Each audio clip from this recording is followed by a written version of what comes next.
Here's what can happen if Mercedes appeal Verstappen's championship.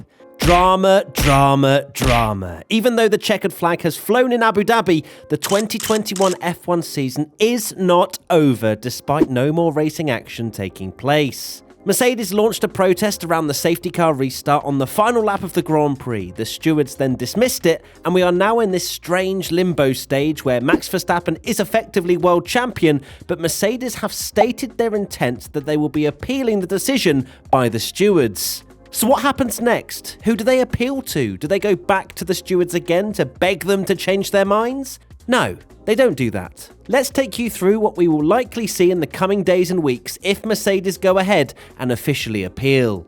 Once the stewards have made a decision in a world championship, if a team isn't happy with it, then they can, under Article 15.1.5 of the FIA's International Sporting Code, dispute it via the International Court of Appeal. The International Court of Appeal isn't a regular court that you see in legal dramas, so we aren't going to see Christian Horner and Toto Wolff in the Supreme Court anytime soon.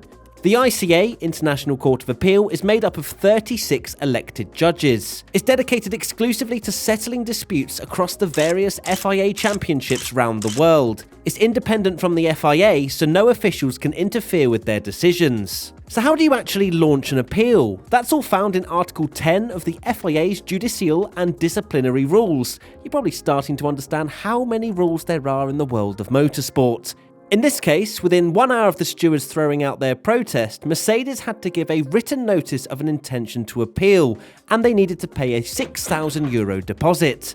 This isn't the appeal itself, but kind of we're thinking about it. They then have 96 hours to decide whether or not to actually go through with it and inform the stewards of their choice, including their grounds for appeal in both French and English.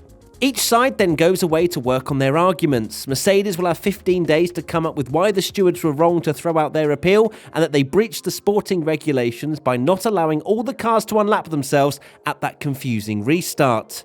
The stewards then have a further 15 days to present their response, and no, it can't just be, we're the stewards, deal with it.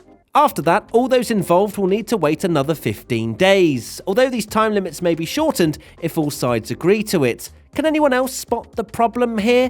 This is taking at least a month already, and nobody's come to a decision yet. Finally, once everything has been submitted, all the parties involved can go to the hearing, where a panel is formed of at least 3 judges. Then it's time for the hearing itself.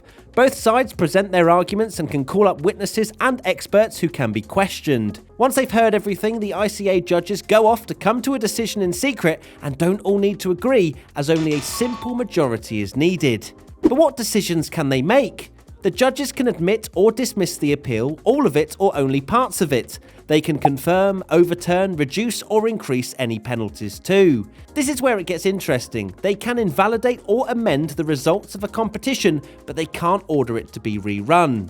This means the ICA could change the Abu Dhabi race result to what they were on the penultimate lap, but no matter how much Red Bull or Mercedes kicked up a fuss, we're not having another 2021 season finale. Probably a good thing, really.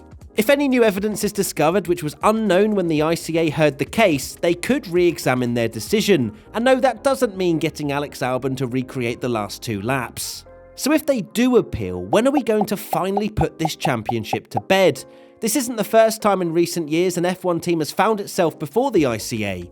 At the 2019 German Grand Prix, both Alfa Romeos of Kimi Raikkonen and Antonio Giovinazzi were given 30-second time penalties for clutch offences at the start. Alfa appealed but were ultimately unsuccessful, allowing Robert Kubica to keep Williams' only point of the season.